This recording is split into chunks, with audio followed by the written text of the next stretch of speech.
阴云压得极低，电光如银蛇在云层深处闪动，雷声轰隆一声，直接在庙顶炸开，大雨顷刻间如瀑布倾泻而下。普渡三公的法坛前，香烟被狂风吹得四散。一名壮硕的男儿双眼紧闭，全身剧烈颤抖。旁边的人递过一整罐未开盖的58度高粱酒，只见他猛然接过，单手拍碎瓶盖，仰头便是咕噜咕噜的一阵狂饮。整罐辛辣无比的透明液体在短短数秒内见底，那可是足以让平常人瞬间昏厥的烈焰。但他喉头滚动间，竟如饮甘泉，完全没感觉，脸色丝毫未变，唯有眼珠向上猛然一翻，露出一片骇人的惨白。这是降价的瞬间，三公神灵的威压瞬间充满全身。原本魁梧的躯干此刻显得更加阴森且沉稳，他在雷雨交加的院落中迈开步伐，那动作快得不可思议，脚尖点地间仿佛带住某种缩地成寸的神通，后方撑伞的小差根本追不上他的速度，泥水在脚边飞溅，却沾染不到他那件深色的神袍。他无视漫天落下的冰冷雨滴，任凭雨水冲刷住那张早已失去凡人情感的脸庞，那翻白的双眼在昏暗的雨幕中显得格外刺眼，仿佛正透过阴阳两界的缝隙巡视住这场1年1度的孤魂盛宴。他在祭坛前停步，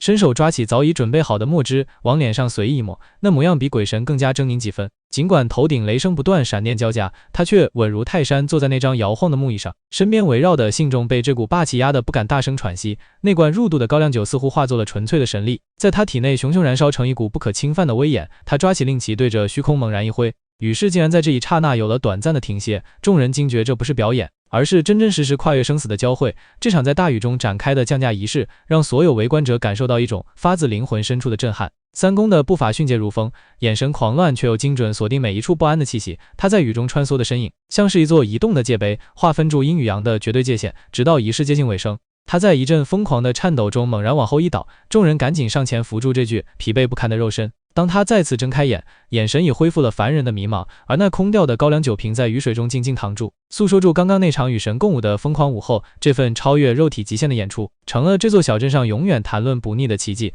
让人看完之后心神激荡，久久无法从那种狂放的神秘感中平复。